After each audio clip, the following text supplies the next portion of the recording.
जय हिंद मेरे सेठ सेठनियों, और आप सभी का स्वागत है आपके अपने YouTube चैनल प्रीतम एकेडमी परिवार में। और मैं हूं पंकज कुमार। तो आज के इस वीडियो पे हम लोग बात करेंगे सामाजिक विज्ञान यानी कि इतिहास पे बात करेंगे। तो मैं आपको बता दूं कि ये जो वीडियो है ये बेसिकली आप लोगों का डिमांड था कि सर शर्मा के इस पेपर का जो हिस्ट्री का जो क्वेश्चन आंसर है आप उसको करवा दीजिए, उसको समझा दीजिए। तो आप ही लोग के डिमांड पे आज ये पूरा का पूरा वीडियो क्या है बनने वाला है। तो इस वाले वीडियो पे हम लोग बात करेंगे चैप्टर भूमंडलीकृत विश्व का बनना, जो हमारा चैप्टर है हम लोग उस चैप्टर पे पूरा का पूरा बात करेंगे। तो ये चैप्टर से भी आपका टर्म 2 में पूछा जाएगा। तो मैं फिर से आपको बता दूं कि ये हमारे सामाजिक विज्ञान का इतिहास का चैप्टर है। और ये चैप्टर क्या है देख सकते हो, भूमंडलीकृत विश्व का बनना। तो ये बनाया इसलिए जा रहा है क्योंकि बहुत सारे बच्चों का कमेंट आ रहा था कि सर मैं तो शर्मा गेस पढ़ रहा हूं लेकिन मुझे समझ में नहीं आ रहा है कि वहां पे जो आंसर्स लिखे हुए हैं उनको मुझे समझने में क्या हो रहा है, प्रॉब्लम हो रहा है। तो इसके लिए क्या करें, आप वीडियो बना दें। तो ऐसा मैं आपको बता दूं कि शर्मा गेस से जितने भी क्वेश्चन दिए जाते हैं वो आपके एग्जाम पॉइंट ऑफ व्यू से क्या होता है, मोस्ट इंपॉर्टेंट होता है। और ये सारे जो क्वेश्चन है वो इस चैप्टर का यानी कि भूमंडलीकृत विश्व के बनना का जो चैप्टर है इसका सबसे वायरल क्वेश्चन है। तो अगर वीडियो आपको अच्छा लगेगा या वीडियो पे फर्स्ट टाइम हो तो क्या करें, सबसे पहले वीडियो को लाइक करें और वीडियो को क्या करें अपने दोस्तों तक शेयर करें। और मैं बोलूंगा साथ साथ में जो बेल का आइकन आता है और जो सब्सक्राइब का बटन है उसको भी क्या करें, जरूर प्रेस कर दें। तो सबसे पहला देख सकते हो टॉपिक है कि वह 19वीं तथा 20वीं सदी में विश्व बाजार का विस्तार एवं एकीकरण, यहां से क्वेश्चन बनता है। तो ये जो टॉपिक है 19वीं तथा 20वीं सदी में विश्व व्यापार का विस्तार एवं एकीकरण, तो यहां से कुछ कुछ जो क्वेश्चन बनते हैं। तो देख सकते हो यहां से क्वेश्चन बनता है कि 16वीं सदी में दुनिया सिकुड़ने लगी थी, इसका क्या मतलब है, व्याख्या कीजिए। तो क्वेश्चन देख सकते हो, क्वेश्चन आपको समझ में आ गया। क्वेश्चन क्या है कि 16वीं सदी में दुनिया जो है वो सिकुड़ने लगी थी, इसका क्या मतलब है, इसके बारे में आपको बताना है। तो अगर मैं बात करूं आंसर का, तो देख सकते हो यहां पे आंसर दिया है कि 16वीं सदी में जब यूरोप के साहसी समुद्री जहाजों ने एशिया तथा अमेरिका तक क्या किया था, समुद्री मार्ग का खोज किया, तो विश्व क्या हो गया, बहुत छोटी दिखाई देने लगा था।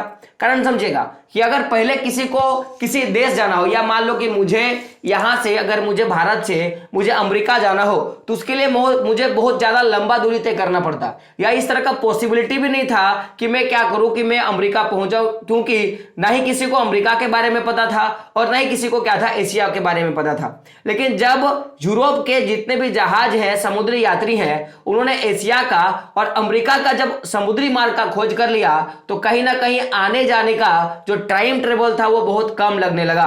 तो जिसके कारण लोगों को क्या लगा कि ये क्या है कि दुनिया जो है सिकुड़ने लगी। तो अगर मैं बात करूं आंसर का, तो निम्नलिखित कारणों से कहा जा सकता है कि 16वीं सदी में दुनिया क्यों क्या हो गई थी, सिकुड़ने लगी थी। तो पहला अगर मैं बात करूं तो पहला देख सकते हो क्या है कि सुलभ आवागमन के कारण संसार के विभिन्न महाद्वीपों के लोगों के बीच पारस्परिक संबंधों में क्या हुई, वृद्धि हुई। तो सुलभ आगमन माने, आवागमन माने सुलभ माने क्या, आसान, और आवागमन माने क्या होता है, आना जाना।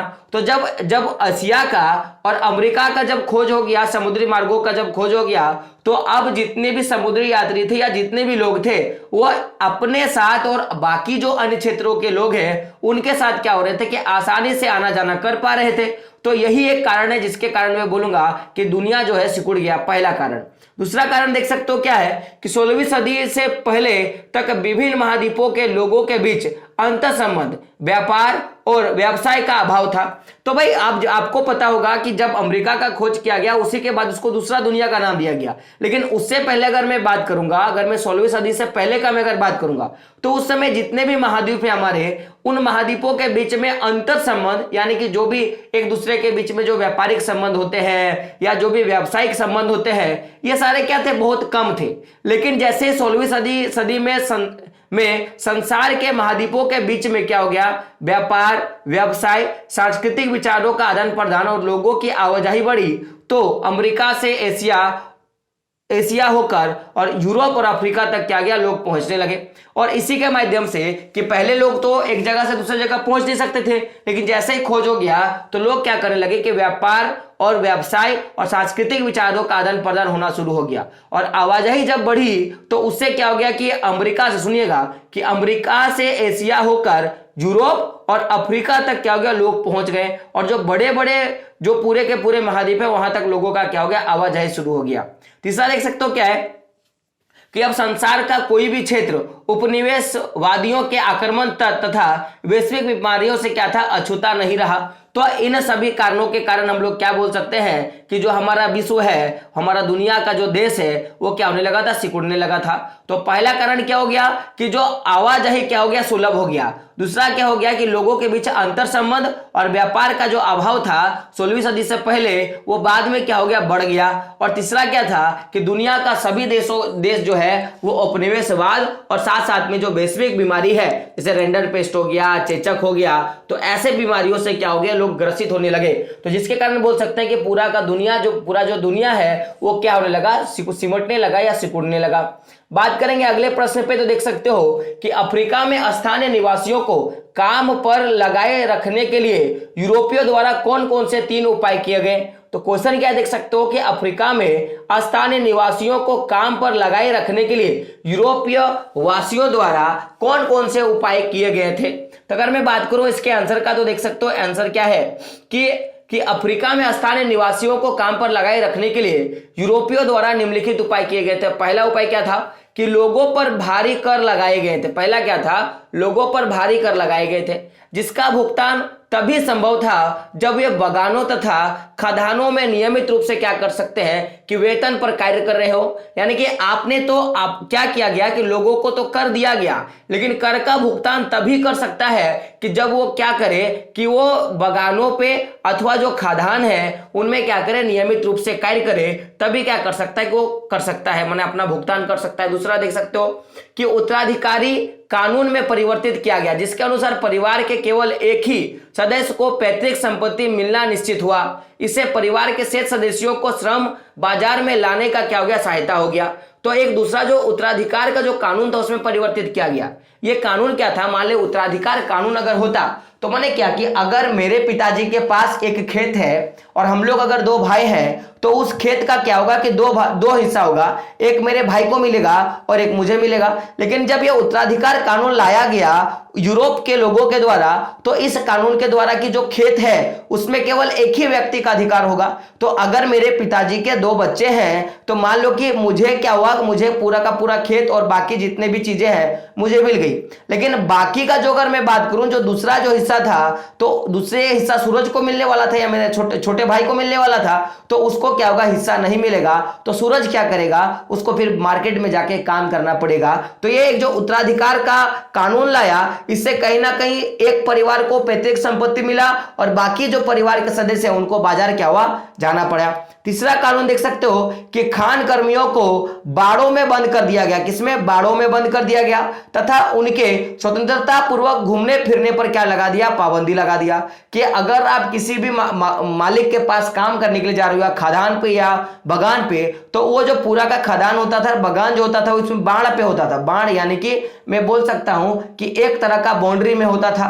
तो बाउंड्री में अगर आप हो तो आप घूम नहीं सकते हो, बिना पूछे उनसे आप घर नहीं जा सकते हो, बाहर नहीं जा सकते हो। तो इस तरह क्या किया गया कि यूरोप वासियों पे काम पे लगा रखा गया। तो पहला जो कारण था, हम लोगों ने क्या देखा कि भारी भरकम कर लगाया गया, और कर का अगर आप भुगतान करोगे कब करोगे कि जब आप उस बगान पे या उनके खदान पे काम करोगे।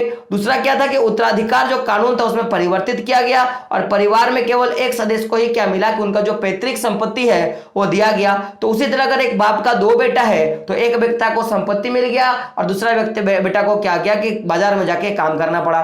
तीसरा कि खान कर्मियों को बाड़ों पर यानी कि बाउंड्रियों पर क्या किया गया, बंद कर दिया गया, उन्हें स्वतंत्रता पूर्वक घूमने से क्या किया कर दिया गया, मना कर दिया गया। बात करेंगे क्वेश्चन नंबर 3 पर, ये बहुत वीवीआई क्वेश्चन है, ये हर साल पूछे जाने वाला क्वेश्चन है कि रिंडर पेस्ट की बीमारी अफ्रीका में कब फैली और इसके क्या प्रभाव थे।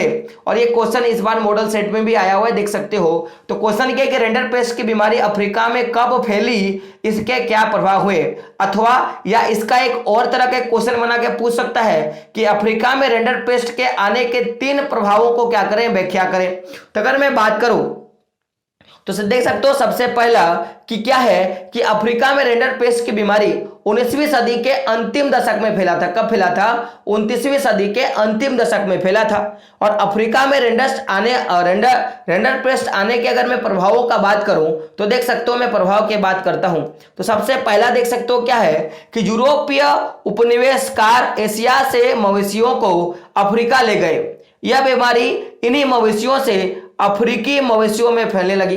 तो ये जो बीमारी है ये यूरोपीय उपनिवेशकारों के द्वारा एशिया से, यानी कि एशिया से जो भी मवेशी होता है, गाय बैल बकरी, उनके द्वारा क्या किया गया? अफ्रीका लाया गया। और यहीं से क्या हुआ कि यह बीमारी अफ्रीका के जितने भी मवेशी है, जितने भी जानवर है, उनमें फैल गया। तो पूछा जाता है कि ये जो रिंडरपेस्ट की बीमारी है ये कहां से अफ्रीका में पहुंचा? तो आप क्या बोलोगे कि एशिया से कहां पहुंचा? अफ्रीका पहुंचा। तो इस बीमारी के कारण 90% पशु नष्ट हो गए। यानी कि अगर किसी घर में अगर 100 पशु होता था तो अगर इस बीमारी का प्रभाव उस घर में देखने के लिए मिला तो 90 जो पशु होते हैं मर जाते हैं, केवल 10 ही पशु जो होते थे वो बच सकते थे। तो इसके फलस्वरूप अफ्रीकियों के रोजी रोटी के समाधान क्या हो गए? साधन जो है समाप्त हो गए। क्योंकि आपको पता होगा कि अफ्रीका के जितने भी लोग होते हैं वो लोग पूरे के पूरे मवेशी पालन पे ही फोकस करते थे। यानी कि मेरे पास मैं क्या करूंगा? मवेशी पालूंगा और मैं अपने घर को चलाऊंगा, इस तरह की उनकी स्थिति थी। तो जब मवेशियां मरने लगी तो उससे कहीं ना कहीं उनकी जो रोजी रोटी का जो साधन है वो क्या होने लगा? समाप्त होने लगा। दूसरा देख सकते हो कि स्थानीय निवासियों को बगानों एवं खदानों के लिए आवश्यक श्रम बाजार में ढकेलने के लिए उद्देश्य से यूरोपियों ने बचे खुचे जानवरों को भी क्या किया? अपने कब्जे में ले लिया। तो अब देखिएगा कि वहां के लोग कभी भी किसी भी मालिक के पास काम करना नहीं चाहते थे, क्योंकि उनके पास क्या था? वो चाहते थे कि भाई हम लोग तो ऑटोमेटिकली, हमारे पास इतनी ज्यादा पशु है, हम लोग पशु का पालन करेंगे, उसको बेचेंगे या उनसे जो प्राप्त जो भी मुझे मिलेगा उससे मैं क्या करूंगा? अपना घर चला लूंगा। तो चूंकि 90% पशु तो रिंडरपेस्ट से मर गया और जो बाकी का जो पशु बचा उसको क्या किया कि स्थानीय निवासियों के जो बगान मालिक होते हैं उन्होंने क्या किया कि अपने पास और श्रमिक आए तो उसी के लिए क्या किया कि बाकी के जो भी बचे खुचे पशु थे उनको क्या किया? अपने पास कब्जे में ले लिया। तो यानी कि उनकी जो पशुओं की जीवंतता थी वो पूरा का पूरा क्या हो गया? समाप्त हो गया। इससे यूरोपियों को पूरे अफ्रीका को उपनिवेश बनाने एवं लोगों को गुलाम बनाने का क्या हुआ? अवसर प्राप्त हुआ। तो इस रिंडरपेस्ट के कारण पहले तो 90% पशु मारे गए, बचा जो 10% उसको बगान मालिकों ने क्या किया? जब्त कर लिया। और जो तीसरा कारण था इनके कारण उनकी क्या हुई? जीविका नष्ट हो गई, जिसके कारण अफ्रीकी लोगों को उपनिवेश के बगानों में काम करना, उनका गुलाम बनना क्या करना पड़ा? एकदम होना ही पड़ा। बात करेंगे प्रश्न संख्या अगले पे, तो देख सकते हो क्या है? तो बताइए कि पूर्व आधुनिक विश्व में बीमारियों के वैश्विक प्रसार ने अमेरिकी भूभाग के उपनिवेशीकरण में किस प्रकार मदद मिला? तो क्वेश्चन देख सकते हो कि क्या पूछा है कि जो पूर्व आधुनिक विश्व है उसमें बीमारियों का वैश्विक प्रभाव, यानी कि बीमारी जो आया और बीमारियों का जिस तरह से वैश्विक प्रसार हुआ उससे अमेरिकी भूभाग ने क्या किया कि अमेरिकी भूभाग में उपनिवेशीकरण हुआ। तो ये कैसे हुआ? यानी कि क्वेश्चन सीधा से बोल रहा है कि जब अमेरिका में क्या हुआ कि औद्योगिकरण आया या जो भी आधुनिकीकरण आया तो वहां पे बीमारी भी पहुंचा। अब बीमारियों का जब उस पूरे क्षेत्र में प्रसार होना शुरू हुआ तो उसके कारण क्या हुआ कि वहां के लोगों को गुलाम बनाया गया, वहां लोगों ने उपनिवेश बनाने शुरू कर दिए। तो ये जो बीमारी है वो किस प्रकार से क्या क्या उनका मदद किया? इस तरह का क्वेश्चन आपको पूछा है। तो अगर मैं बात करूं इसके आंसर का तो देख सकते हो इसका आंसर क्या है कि जब यूरोपीय अमेरिका पहुंचे तो उनके साथ चेचक जैसी बीमारी, क्या देख सकते हो? चेचक जैसी बीमारी के कीटाणु भी वहां पहुंचे। लाखों साल से दुनिया से अलग थलग रहने के कारण अमेरिका के लोगों के शहर में चेचक से बचने की रोग प्रतिरोधक क्षमता नहीं था। तो अब भाई चेचक जब उनके साथ पहुंच गया और अमेरिका लाखों सालों से क्या था कि दुनिया से अलग था, तो कभी उनको चेचक हुआ ही नहीं। जब उनको चेचक हुआ ही नहीं तो उनके बॉडी में वो एंटीबॉडी था ही नहीं कि जो चेचक से क्या सके, लड़ सके। तो परिणाम स्वरूप अमेरिका में यह बीमारी क्या हो गया? अत्यधिक घातक साबित हुआ और यह जानलेवा क्या हो गया? सिद्ध हो गया। जैसे अभी हमारे देश में कोरोना आया हमारे पास कोरोना नाम के बीमारी का कोई भी एंटीबॉडी या रोग प्रतिरोधक क्षमता हमारे पास नहीं था, जिसके कारण यह बीमारी क्या हो गया, हमारे लिए बहुत घातक साबित हो गया। लेकिन जैसे ही आज हम लोगों ने टीकाकरण कर लिया, हम लोगों ने टीका लगा लिया, तो वो जो बीमारी का जो असर है वो धीरे धीरे क्या हो गया, कम हो गया। देख सकते हो अभी पूरा का पूरा ना हो गया। तो लेकिन जब ये बीमारी आया हमारे पास, तो उस समय हमारे पास क्या नहीं था, रोग प्रतिरोधक क्षमता नहीं था, तो जिसके परिणाम स्वरूप ये क्या था, एक घातक बीमारी का रूप ले लिया। ये पहला कारण था। दूसरा देख सकते हो, दूसरा क्या था कि एक बार संक्रमण होने के बाद यह बीमारी संपूर्ण अमेरिकी महाद्वीप में फैल गई तथा इनसे पूरे के पूरे समुदाय को खत्म कर डाला। तो भाई ये क्या किया कि जब ये एक बार संक्रमण वहां पे फैला तो ये पूरे के पूरे अमेरिका महाद्वीप पे क्या हो गया, छा गया, जिससे क्या हो गया कि जो अमेरिका महाद्वीप का जो समुदाय है वो पूरा का पूरा खत्म होने लगा। तो यूरोपीय शक्तियों ने वहां अपने उपनिवेश बनाना क्या कर दिया, शुरू कर दिया, क्योंकि इनके पास क्या था, इनके साथ ही ना वहां पे चेचक गया था, तो इनके पास ऑलरेडी क्या था, रोग प्रतिरोधक क्षमता था, तो इनको किसी तरह का कोई असर नहीं पड़ता था। लेकिन उनको क्या हो रहा था, पड़ रहा था। इसी प्रकार यूरोपीय शक्तियों को अमेरिका के लोगों को जिताने के लिए ज्यादा शक्ति का इस्तेमाल नहीं करना पड़ा, क्योंकि वो लोग ऑलरेडी आधा मर चुके थे चेचक बीमारी के कारण। तो अमेरिका में यूरोपियों की जीत का रास्ता आसान होता चला गया। किसके कारण, तो चेचक नाम बीमारी के कारण। बात करेंगे अगले क्वेश्चन पे। देख सकते हो क्वेश्चन क्या है कि 18वीं सदी में अमेरिका में यूरोपियों की सफलता के क्या कारण थे। 18वीं सदी में अमेरिका में यूरोपियों की सफलता का क्या कारण था। तो अगर मैं बात करूं अमेरिका में यूरोपियों की सफलता का कारण, तो सबसे पहला क्या था कि बेहतर सैन्य बल, और दूसरा क्या था, देख सकते हो कि यूरोपीय सैनिकों तथा अफसरों के साथ आए चेचक की बीमारी, जिससे बचने का उपाय अमेरिकियों को नहीं पता था। तो क्वेश्चन और भी तरह से घुमा के दे सकता है कि 18वीं सदी में अमेरिका पर यूरोपियों का जीत हुआ, तो इस जीत का क्या क्या कारण है। तो पहला कारण आप क्या बोलोगे कि बेहतर सैन्य बल, यूरोप के पास क्या था, अच्छा सैन्य बल था। और दूसरा क्या था कि चेचक नाम का बीमारी जो अमेरिका में पहुंचा, तो इससे लड़ने की जो रोग प्रतिरोधक क्षमता है वो अमेरिका के पास नहीं था, जबकि यूरोपीय सैनिकों के पास था। तो ये भी क्या हो गया, एक असरदार साबित हुआ। अब देखिएगा ये क्वेश्चन बहुत वीवीआई क्वेश्चन है, आप इसको क्या करोगे, वीवीआई क्वेश्चन में नोट करोगे। क्वेश्चन क्या है कि जैविक युद्ध से आप क्या समझते हो। क्वेश्चन क्या है, जैविक युद्ध से आप क्या समझते हो। तो अगर मैं बात करूं आंसर का, तो देख सकते हो कि यूरोपीय सेना जब अमेरिका पहुंची तो अपने साथ चेचक के कीटाणुओं को भी लाई। क्या किया, जब वो अमेरिका पहुंचा, मतलब जब अमेरिका पहुंचा यूरोप के सेना, तो अपने साथ क्या किया कि चेचक जैसे बीमारी का कीटाणु भी लाई। तो इसी चेचक की बीमारी ने यूरोप की सफलता का मार्ग क्या प्रशस्त कर दिया। और इसी चेचक बीमारी के कारण क्या हुआ कि जो भी यूरोप पे जो सैनिक है वो क्या हुआ, अमेरिका पे जीत हासिल कर दिया। तो अमेरिकी इस रोग के प्रभाव और निदान से अज्ञात थे, उनको नहीं पता था कि इसका किस तरह का प्रभाव होगा और इसको किस तरह से क्या करेंगे हम लोग ठीक करेंगे। परिणाम स्वरूप जो कार्य सेना को करना था चेचक की बीमारी ने कर दिया और भारी संख्या में अमेरिकी इस बीमारी से मारे गए। तो चूंकि ये एक तरह का जीव था, इसीलिए इस युद्ध को क्या कहा गया, जैविक युद्ध का नाम दिया गया। तो पूछा जाता है कि जैविक युद्ध किन किन के बीच में लड़ा गया था, तो आप क्या बोलोगे, यूरोपीय सेना और अमेरिकी सेना के बीच में लड़ा गया था।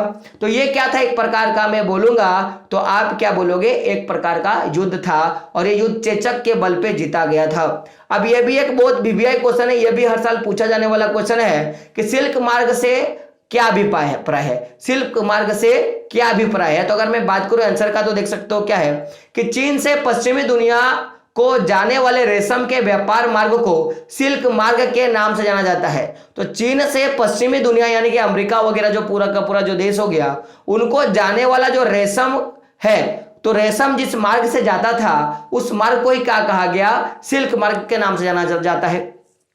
तो आधुनिक काल के पूर्व में सिल्क मार्ग दुनिया के विभिन्न भागों के बीच व्यापारिक एवं सांस्कृतिक संपर्क का माध्यम बना रहा।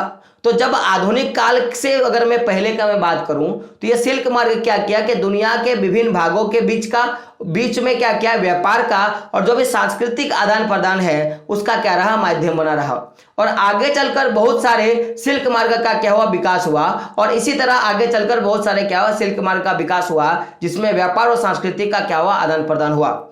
जमीन अथवा समुद्र से होकर गुजरने वाले यह सिल्क मार्ग एशिया को यूरोप तथा अफ्रीका से क्या कहता जोड़ता था।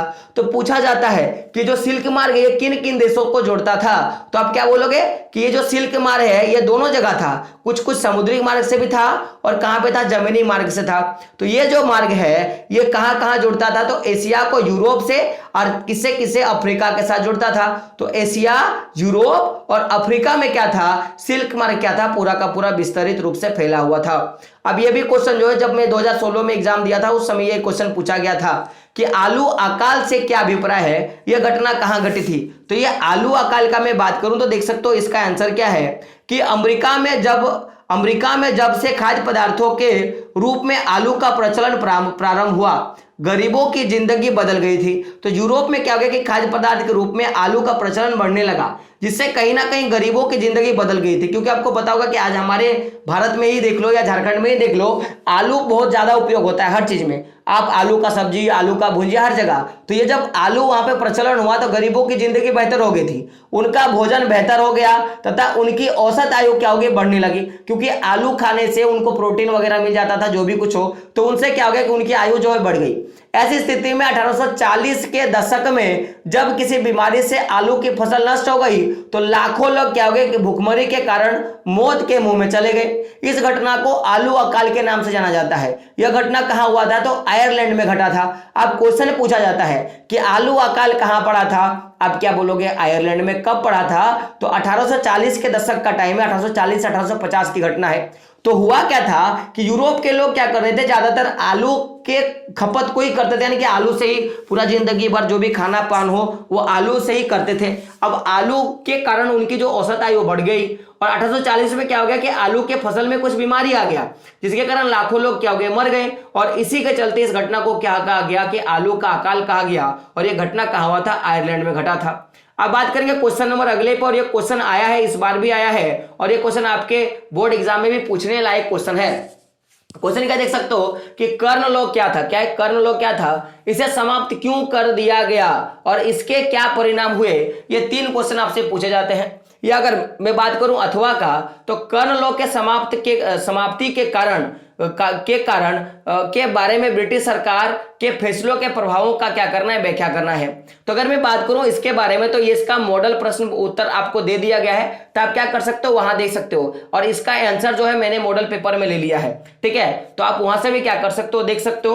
और ये जो अगला जो क्वेश्चन है देख सकते हो कि खाद्य उपलब्धता के तकनीकी प्रभाव को दर्शाया, तो इसका भी उत्तर जो है मैंने ले लिया है। तो आप क्या करोगे, इसको भी आप देख लो तो आपको अच्छे से क्या होगा, समझ में आ जाएगा। बात करेंगे अगले क्वेश्चन पे, क्योंकि ये 2 क्वेश्चन आपके मॉडल सेट में पूछा गया है, तो ये आपको मैं नहीं बताऊंगा क्योंकि इसका भी मैंने आपको आंसर कर दिया है। बात करेंगे अगले क्वेश्चन पे, तो तकनीकी विकास ने व्यापार के विकास में किस तरह का योगदान दिया। क्वेश्चन क्या है कि तकनीकी विकास ने व्यापार के विकास में किस तरह का योगदान दिया, इस तरह का आपका क्वेश्चन है। तो क्वेश्चन समझ सकते हो कि क्वेश्चन क्या है कि तकनीकी विकास, यानी कि जब तकनीकी का जब विकास हुआ तो वो क्या किया कि व्यापार जो हो रहा था उसके विकास में योगदान दिया। तो किस तरह का योगदान दिया, ये आपका क्वेश्चन है। तो अगर मैं बात करूं आंसर का, तो तकनीकी विकास ने व्यापार के विकास में निम्नलिखित प्रकार से क्या क्या योगदान दिया। पहला क्या है कि प्रमुख बंदरगाहों को रेलवे से जोड़ा गया, जो भी प्रमुख बंदरगाह है उसको रेलवे से जोड़ा गया, जिसके परिणाम स्वरूप बंदरगाहों से बाजार तक क्या होने लगे कि माल ढुलाई का जो सुविधा है वो पूरा का पूरा क्या हो गया, अच्छा हो गया। तो पहला तो समझ में आ गया। दूसरा क्या है कि बड़े जलपोतों का निर्माण किया गया, जो भी बड़े बड़े जो जलपोत होते हैं यानी कि जल जहाज होते हैं उनका निर्माण किया गया। साथ में बंदरगाहों का विस्तार किया गया तथा जहाजों में आधुनिक संयंत्रों की क्या की गया, स्थापना किया गया। अब ये संयंत्रों में जैसे रेफ्रिजरेटर हो गया है ना, मैं बोलूंगा कि तेज चलाने के लिए इंजन हो गया। तीसरा देख सकते हो कि टेलीग्राफ के विकास से सूचनाओं का त्वरित आदान प्रदान क्या हो गया, संभव हो गया। अब कम समय में क्या होने लगा कि जो भी सूचनाएं होते हैं वो पहुंच जाते हैं। इसमें व्यापार की गति में क्या हो गई, वृद्धि हो गई। चौथा क्या देख सकते हो, तकनीकी विकास के कारण खाद्य पदार्थों, कपड़ों, पूंजीगत वस्तुओं का उत्पादन क्या होने लगा, बढ़ गया, जिससे व्यापार की आवश्यकताओं में क्या हो गया, तीव्रता आई। तो पहला क्या देख सकते हो, पहला हम लोगों ने बोला कि बंदरगाहों पे रेलों को जोड़ा गया, जिसके परिणाम स्वरूप खेतों से लेकर बंदर बाजारों तक क्या हो गया, सुविधा पहुंच गई। तो दूसरा क्या है कि जलपोतों का क्या किया गया, निर्माण जो है बड़ा किया गया और बंदरगाहों का क्या किया गया, विस्तार किया गया है। इसमें जहाजों को क्या किया गया कि उनको आधुनिक तरीके से यूज करने वाली जो भी आधुनिक यंत्र होते हैं उनका स्थापित किया गया। टेलीग्राफ के कारण सूचनाओं का आदान प्रदान संभव हो गया। और अब मान लो कि किसी को अगर, जैसे कि आज आप लोग देख लो, सिंपल सा बात है कि आज अगर आपको कहीं जाना होता है तुरंत फोन करते हो, आपकी सारी व्यवस्था हो जाती है। तो उस समय जब व्यापार हो रहा था तो अगर किसी को माल चाहिए ज्यादा मात्रा में तो फोन कर देता था, माल लोड हो जाता था और माल पहुंच जाता था। तो इस तरह की सारी जो सुविधाएं क्या होने लगी, बढ़ने लगी। बात कर सकते हैं अगले क्वेश्चन पे। तो यह भी क्वेश्चन आपका पूछा गया है कि हेनरी फोर्ड कौन थे। हेनरी फोर्ड कौन थे, तो देख सकते हो आंसर क्या है कि हेनरी फोर्ड अमेरिका का एक बड़ा कार निर्माता था। उसने फोर्ड नामक गाड़ियों का उत्पादन किया। तो देख सकते हो कि ये क्या था, एक अमेरिका में कार निर्माता कंपनी था हेनरी फोर्ड का। और इसने क्या किया था कि फोर्ड नामक गाड़ियों का क्या किया था, उत्पादन किया था। और हेनरी फोर्ड बड़े पैमाने पर उत्पादन करने वाले एक प्रेरणार्थक थे। और इन्होंने क्या किया था कि पहली बार कार उत्पादन में असेंबली लाइन का प्रयोग किया था। क्या किया था, असेंबली लाइन का प्रयोग किया था। तो इसलिए देख सकते हो यहाँ पे क्वेश्चन बना है कि असेंबली लाइन से क्या अभिप्राय है। तो असेंबली लाइन एक औद्योगिक उत्पादन की प्रक्रिया है जिसके अंतर्गत विभिन्न स्थानों पर निर्मित कल पुर्जों को आपस में मिलाकर एक नए मशीन से क्या किया जाता था, तैयार किया जाता था। और ये इसके लिए भी मैंने वीडियो बना दिया, अब आप देख सकते हो पूरा का पूरा। अब बात करेंगे अगला जो टॉपिक था, वो टॉपिक क्या देख सकते हो कि दो विश्वयुद्धों के बीच व्यापार और अर्थव्यवस्था। तो इससे भी क्वेश्चन बनते हैं। तो ये क्वेश्चन देख सकते हो कि पहला क्वेश्चन क्या है कि विश्वव्यापी आर्थिक महामंदी कब हुई। ये जो विश्वव्यापी यानी कि पूरे विश्व में आर्थिक महामंदी कब हुई, तो विश्वव्यापी आर्थिक महामंदी की शुरुआत 1929 में हुई तथा यह मंदी 30 के दशक तक बनी रही। तो ये जो मंदी है वो कब 1929 में शुरू हुआ और 30 तक क्या रहा, बना रहा। बात करेंगे अगले क्वेश्चन पे, देख सकते हो कि महामंदी के कारणों की व्याख्या कीजिए। महामंदी के क्या कारण थे उनके व्याख्या करने के लिए बोला गया है। तो अगर मैं बात करूं महामंदी के कारणों का, तो देख सकते हो क्या है कि महामंदी की शुरुआत 1929 में हुई और यह संकट 30 के दशक तक के मध्य में बना रहा। यह दो महाद्वीपों के बीच का, दो महायुद्धों के बीच का पूरा समय था। तो पहला देख सकते हो कि प्रथम महायुद्ध के बाद अमेरिका अंतरराष्ट्रीय क्या था, कर्जाकर्ता के रूप में उभरा। और प्रथम विश्व युद्ध के बाद अमेरिका ने क्या किया कि पूरे विश्व को लोन देना शुरू कर दिया।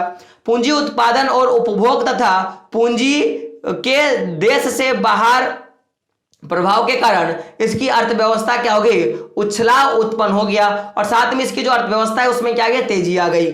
देख सकते हो जैसे ही उछाल खत्म हुआ कृषि उत्पादन का दाम नीचे गिरने लगा और जो भी कृषि उत्पादन है उसका दाम क्या हो गया, नीचे गिरने लगा। किसान भारी घाटे के कर्ज में डूब गए। संयुक्त राज्य अमेरिका की पूरी बैंक व्यवस्था क्या होगी कि धराशायी हो गया। क्योंकि आपको पता है कि अमेरिका जो है पूरा का पूरा कृषि पे डिपेंडेंट था और जब यह उछाल आया तो कृषि उत्पादन क्या हो गया, नीचे गिर गया।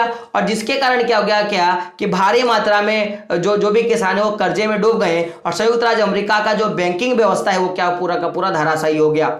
अगला देख सकते हो क्या लिखा है कि अंतरराष्ट्रीय व्यवस्था जो बड़े पैमाने पर यूएसए की पूंजी पर निर्भर थी वह भी अस्त व्यस्त हो गई। यानी कि जो अंतरराष्ट्रीय व्यवस्था था वो पूरा का पूरा संयुक्त राज्य अमेरिका यूनाइटेड, मैं बोलूंगा कि मैंने पूरा का पूरा उत्तरी अमेरिका के पूरे डिपेंड था।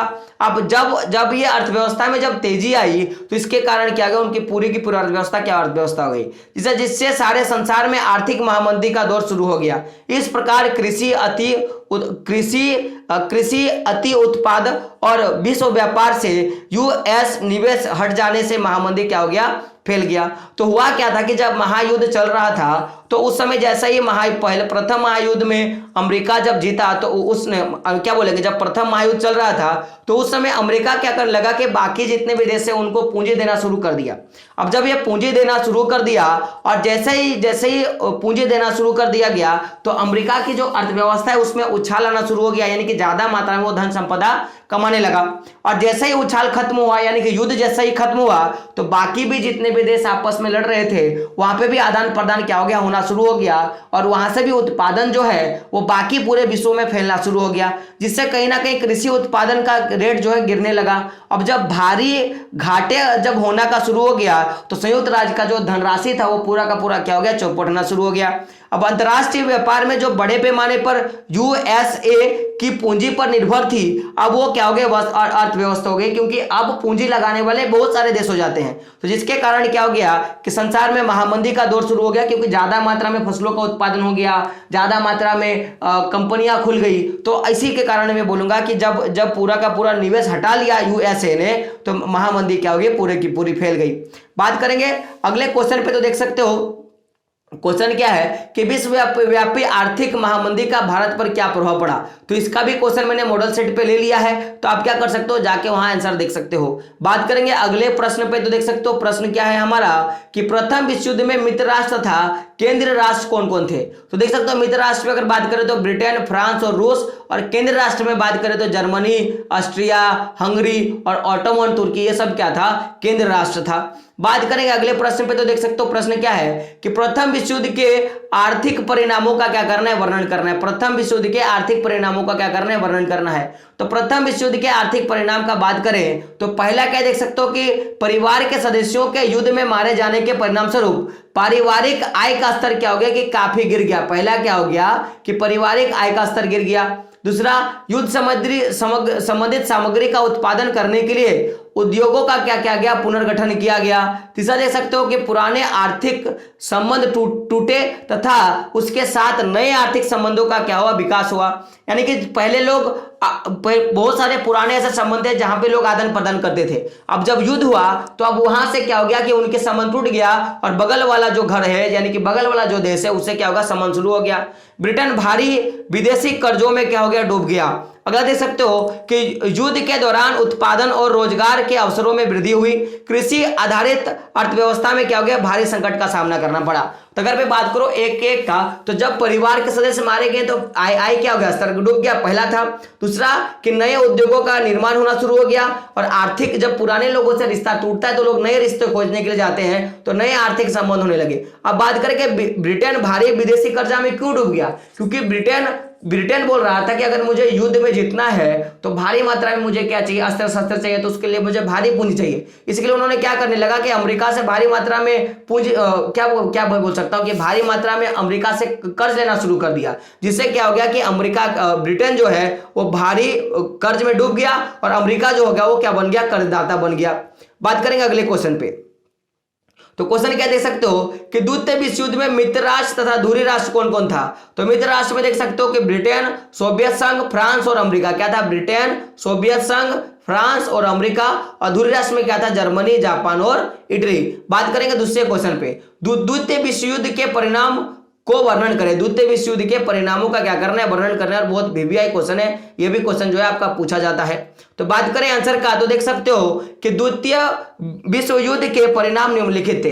पहला परिणाम देख सकते हो कि इस युद्ध में प्रत्यक्ष अप्रत्यक्ष रूप से लगभग 6 करोड़ से अधिक लोग क्या किए गए, मारे गए, जो तत्कालिक वैश्विक जनसंख्या का कितना था, 3% था। सोच के देख सकते हो कि 6 करोड़ लोग मारा गया, और ये जो 6 करोड़ लोग है वो वैश्विक जनसंख्या का, उस समय की जनसंख्या का 3% था। तो 3% लोग बहुत ज्यादा होते हैं सर।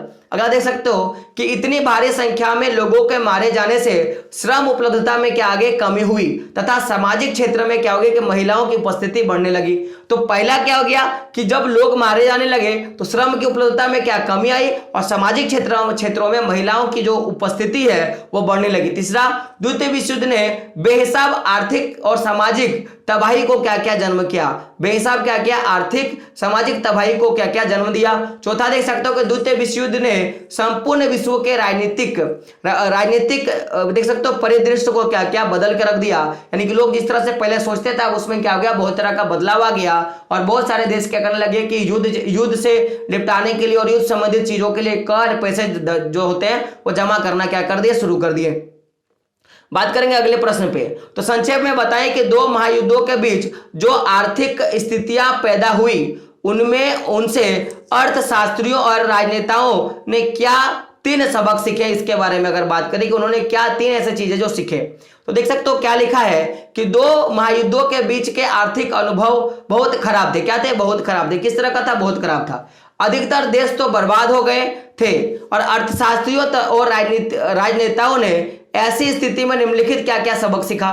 तो पहला क्या हो गया, जो स्थिति था युद्ध का वो बहुत खराब था और इसके चलते जो बहुत सारे देश क्या हो गए थे, बर्बाद हो गए थे। और इसी के चलते जो भी अर्थशास्त्री है और किसी भी देश का जो राजनेता है उन्होंने क्या क्या कुछ सबक सीखा। पहला सबक क्या हो गया कि किसी देश के लिए औद्योगिक उत्पादन की वृद्धि के साथ साथ रोजगार एवं उपभोग का स्तर ऊंचा रखना आर्थिक स्थिरता के लिए क्या होता है, आवश्यक होता है। यानी कि अगर मुझे क्या करना है कि अगर मुझे आर्थिक स्थिरता बनाए रखनी है, हमारी जितनी आय है उसको अगर लेवल पे रखना है तो हमें क्या करना पड़ेगा कि औद्योगिक उत्पादन में वृद्धि के साथ साथ रोजगार और उपभोग का क्या करना पड़ेगा, स्तर जो है ऊंचा रखना पड़ेगा। यानी कि मैं ज्यादा मात्रा में उत्पादन करना है, ज्यादा मात्रा में अगर उत्पादन करना है तो ज्यादा रोजगार देना है, और ज्यादा अगर उत्पादन हो रहा है तो वो खर्चा भी होना चाहिए, इस तरह का स्तर जो है बना के रखना चाहिए। दूसरा देख सकते हो, इसके लिए सरकारी हस्तक्षेप जरूरी होता है और उन्होंने क्या किया कि युद्धों को खत्म करने के लिए हस्तक्षेप करना क्या क्या शुरू किया। उनमें संपूर्ण विश्वों के बीच में पारस्परिक आर्थिक निर्भरता को समझने की क्या होगी, उन्नति हुई और ये लोग समझना शुरू कर दिया कि पूरे विश्व के साथ बना के रखें तो बहुत बेटर होता है। अब अगर एक क्वेश्चन आता है, जैसे हम लोग युद्ध के बारे में बात किए, अब आता है युद्धोत्तर परिवर्तन के बारे में। यहां से टॉपिक से क्वेश्चन आपके पूछे जाते हैं। तो क्वेश्चन क्या है, देख सकते हो कि ब्रिटेन वुड्स समझौते का क्या अर्थ था, और ये बहुत वीवीआई क्वेश्चन है। ये मैं जब एग्जाम दिया था 2016 में तब इस पे क्वेश्चन पूछा गया था। या अथवा देख सकते हो कि उद्धोत्तर अंतरराष्ट्रीय अर्थव्यवस्था को ब्रिटेन वुड्स की व्यवस्था क्यों कहा गया, इसके बारे में आपको बताना है। तो देख सकते हो कि द्वितीय विश्व युद्ध के पश्चात विश्व की विखंडित अर्थव्यवस्था को पटरी पर लाने के उद्देश्य से 1944 ईस्वी में अमेरिका में ब्रिटेन वुड्स समझौता हुआ। तो हुआ क्या था कि युद्ध के बाद पूरे विश्व की स्थिति को ठीक से लाने के लिए, पूरे विश्व के अर्थव्यवस्था को ठीक से लाने के, उसको पटरी में लाने के लिए 1944 में अमेरिका में ब्रिटेन वुड्स का क्या हुआ, समझौता हुआ। इस समझौते का उद्देश्य क्या था कि औद्योगिक विश्व में आर्थिक स्थिरता तथा पूर्ण रोजगार क्या करें, बनाए रखें। तो इसमें उद्देश्य क्या था कि औद्योगिक विश्व में, ये जो पूरा का पूरा विश्व, उसमें औद्योगिक चीजों को रखेंगे और आर्थिक अस्थिरता और लोगों को क्या करेंगे, पूर्ण रोजगार देंगे। इस तरह की जो समझौता है इसमें बात हुई। तो इस युद्ध के देख सकते हो आगे क्या लिखा है कि युद्ध के पूर्व तथा युद्ध के दौरान सदस्य देशों के विदेशी व्यापार में घाटे से निपटने के लिए अंतर्राष्ट्रीय मुद्रा कोष यानी कि IMF की स्थापना की गई। यानी कि क्या हुआ कि युद्ध के दौरान और युद्ध के पूर्व और युद्ध के दौरान, यानी कि जब युद्ध नहीं होगा उस समय और युद्ध चल रहा है उस समय क्या किया जाएगा कि देशों के विदेशी व्यापार में घाटे से निपटने के लिए, क्योंकि जब युद्ध चलेगा तो जाहिर सी बात है कि विदेशी व्यापार में घाटा होगा, तो इस घाटे से निपटने के लिए अंतर्राष्ट्रीय मुद्रा कोष IMF इंटरनेशनल मनी फंड की क्या की गई, स्थापना की गई। इसी प्रकार युद्धोत्तर पुनर्निर्माण के लिए, यानी कि युद्ध हो गया उसके बाद जो भी चीज घटी तो युद्धोत्तर निर्माण के लिए मुद्रा का, देख सकते हो क्या लिखा है कि मुद्रा का इंतजाम करने के उद्देश्य से अंतर्राष्ट्रीय पुनर्निर्माण एवं विश्व बैंक का क्या किया गया, स्थापना किया गया।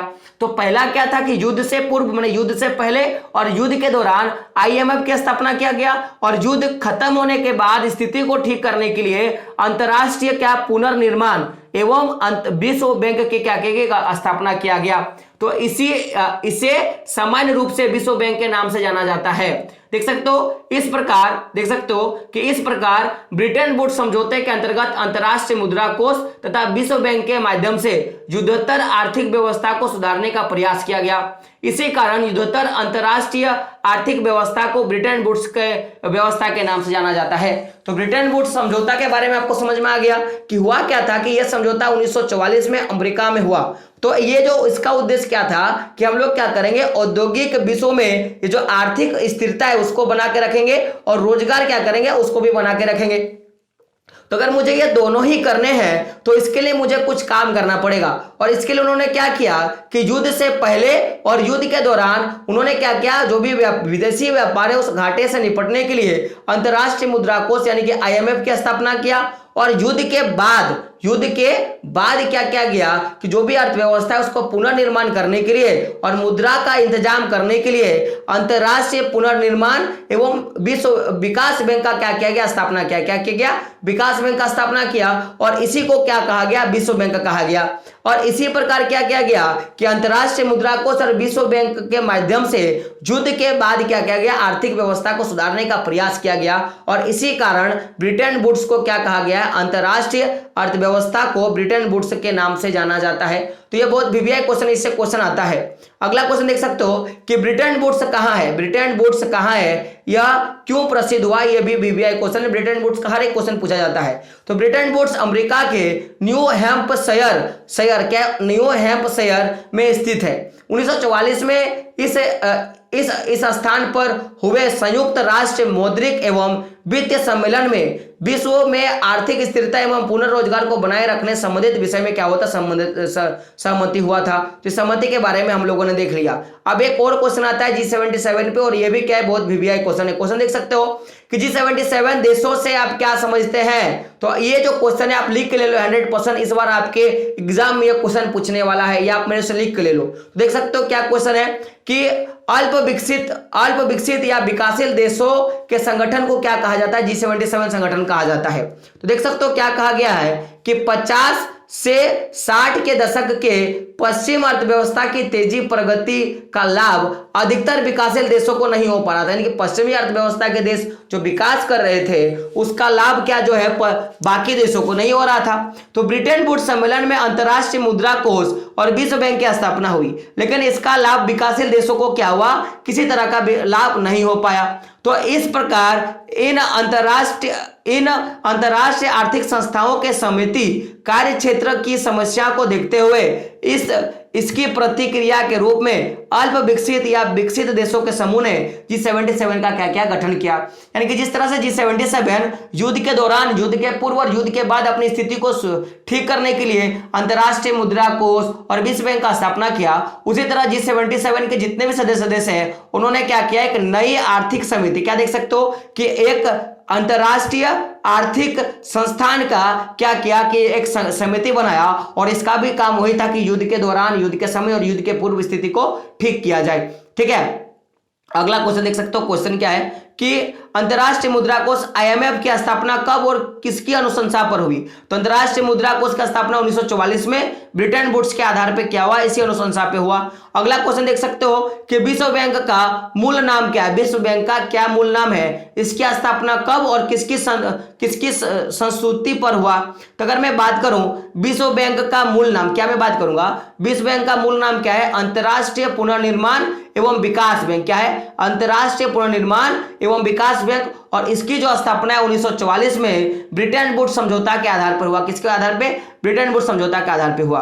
अगला क्वेश्चन देख सकते हो। क्वेश्चन क्या है कि G77 देशों से आप क्या समझते हैं। अभी हम लोगों ने बोला कि G77 किस तरह से ब्रिटेन वुड्स की जुड़वा संतान की प्रक्रिया कहा जाता है, इसका भी मॉडल सेट में आंसर है, आप लोग देख सकते हो। अगला क्वेश्चन क्या है देख सकते हो कि अंतरराष्ट्रीय आर्थिक विनिमयों के 3 तरह की गतिविधियों या प्रभावों को क्या करें, व्याख्या करें। 3 प्रकार की गतिविधियों में भारतीयों से संबंधित एक क्या करें, उदाहरण ले।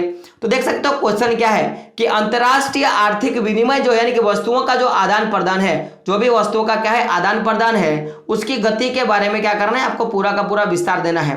तो अगर मैं बात करूं आंसर का, तो अंतरराष्ट्रीय आर्थिक विनिमय में 3 तरह के प्रभाव होते हैं। पहला प्रभाव क्या होता है, व्यापार का, दूसरा श्रम का और तीसरा क्या होता है, पूंजी का। तो तीनों के प्रभावों के बारे में हम लोग बात करेंगे। तो पहला प्रभाव क्या है, व्यापार का। तो 19वीं सदी में यह खाद्य पदार्थों, कपड़ों, आभूषणों आदि तक सीमित रहा। और उदाहरण देख लेते हैं तो भारत में कपास यूरोप जाना तथा तैयार माल को क्या करना, भारत में व्यापार करना, इस तरह की चीजें जो है वो व्यापार के प्रभाव में देखा गया। दूसरा देख सकते हो क्या कि श्रम का प्रभाव। तो काम की तलाश में लोग एक स्थान से दूसरे स्थान तक जाने लगे। और उदाहरण में बात करें तो बागान में, खदानों में और रेलवे सड़क निर्माण में जो भी भारत के अनुबंधित किसान, यानी कि जो भी गिरमिटिया मजदूर लोग काम कर रहे थे, तो ये क्या था, एक तरह का श्रम प्रभाव था। बात करेंगे पूंजी प्रभाव का, तो इसमें अल्प अथवा दीर्घ अवधि के लिए दूरस्थ प्रदेशियों में पूंजी का क्या हो गया कि निवेश शामिल हो गया, यानी कि कुछ कम समय के लिए या ज्यादा समय में क्या करने लगे कि प्रदेशों में यानी कि दूसरे देशों में क्या होने लगा कि निवेश होने लगा। भारत में देख सकते हो कि भारत में श्रॉफ और चटर्जी के माध्यम से दक्षिणी पूर्व एशिया में निर्यात करने वाले कृषकों को कर्ज देते थे और मुनाफा वसूल करते थे, और वे यूरोपीय बैंक से क्या करते थे, कर्जा लेते थे। तो ये तीनों का प्रभाव पूछा जाता है कि कितने तरह के प्रभाव वैश्वीकरण में देखे जाते हैं प्रवाह, तो क्या होगा, व्यापार का प्रभाव, श्रम का प्रभाव और पूंजी का प्रभाव। तो तीनों के बारे में हम लोगों ने बात कर लिया। बात करेंगे क्वेश्चन नंबर 7 अगले पे, देख सकते हो क्या है कि 19वीं सदी में अप्रवासी भारतीय मजदूरों की स्थिति कैसे हुई। 19वीं सदी में जो अप्रवासी था, यानी कि ऐसे मजदूर जो भारत में नहीं रहते थे, वो किसी भारत के थे लेकिन भारत में नहीं रहते थे, तो उनकी स्थिति कैसे हुई इसके बारे में अगर बात करें तो देख सकते हो कि 19वीं सदी में भारत के लाखों मजदूरों को बगान, खदानों, सड़क एवं रेलवे निर्माण परियोजनाओं आदि में काम करने के लिए दूर दूर के देशों में ले जाया गया।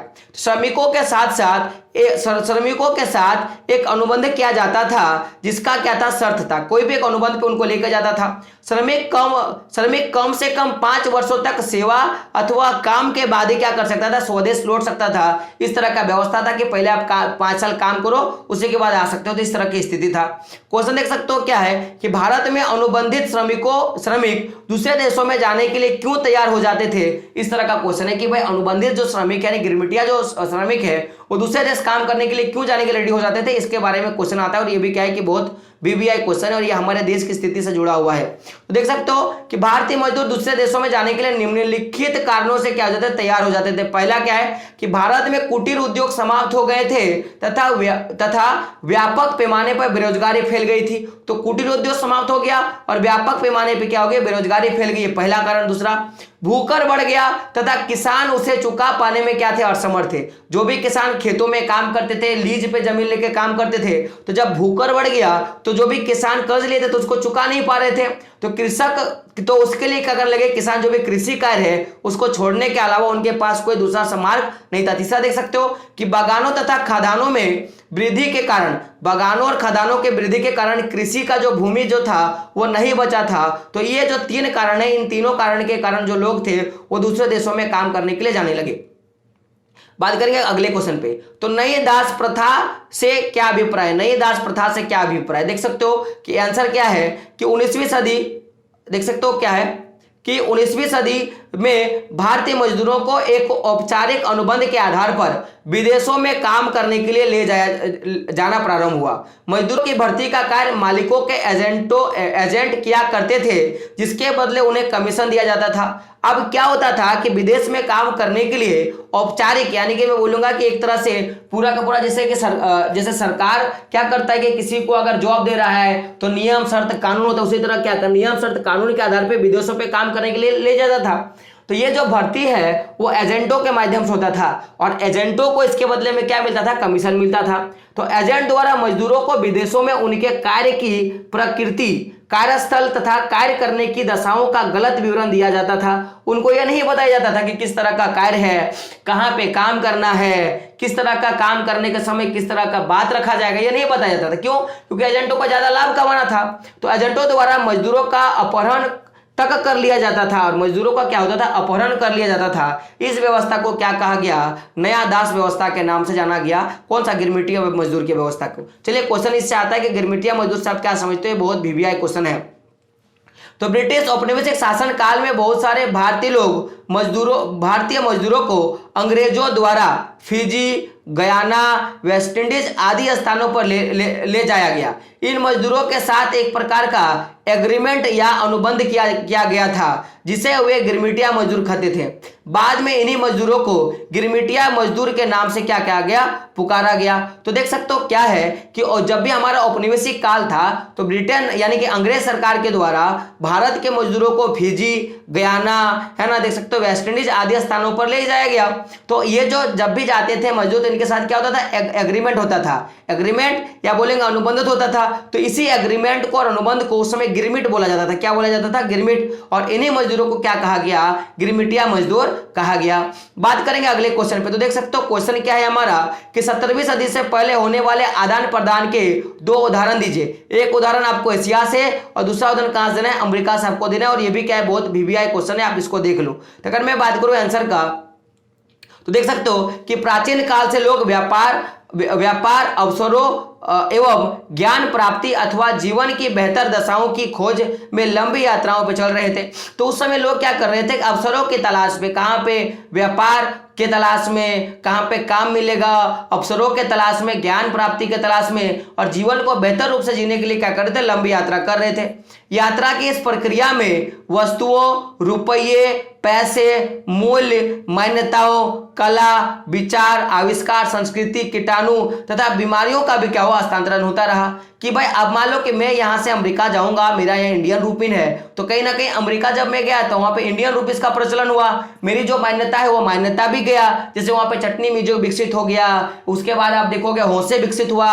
तो इस तरह की जो चीजें हैं, मान्यता गए, विचार गए, आविष्कार गए, और क्या हो गया कि हस्तांतरण होता गया। तो 17वीं सदी से पहले एशिया के विभिन्न देशों से यात्री, व्यापारी, तीर्थयात्री आदि विश्व के विभिन्न भागों में गए। इसमें विचार का श्रेष्ठ सम्मेलन हुआ, और इसके कारण जो विचार है उसका क्या हुआ, श्रेष्ठता से सम्मेलन हुआ, तथा सामाजिक, आर्थिक एवं राजनीतिक तथा सांस्कृतिक विकास का मार्ग क्या प्रशस्त हुआ। तो चीन का सिल्क मार्ग भारत के मसाले एशिया से यूरोप तक क्या करते थे, जाते थे। तो चीन का जो सिल्क मार्ग है, चीन का जो सिल्क है और भारत का जो मसाला है वो क्या करते थे, सिल्क मार्ग के द्वारा यूरोप तक पहुंच जाता था। तो ये भारत का व्यापार हुआ। उसी प्रकार जब पुर्तगाल और स्पेन के लोग दक्षिण अमेरिका पहुंचे और वहां के प्रचुर मात्रा में सोना चांदी यूरोप लाए, उनके साथ चेचक बीमारी कीटाणु भी दक्षिण अमेरिका पहुंचा। तो चेचक बीमारी के से भारी संख्या में अमेरिकी क्या हो गई कि अमेरिका जो था वो बासिंदे मारे गए। तो ये कहीं ना कहीं ये जो पूरा का पूरा था वो भारत में हम लोगों ने देखा मसालों का, और अमेरिका में जो वहां का जो मेक्सिको की जो खान है वहां पे जो पाए जाने वाले जो सोना चांदी, इसके चलते क्या हो गया, स्पेन और बाकी जितने भी पुर्तगाली स्पेन वहां पर पहुंचे।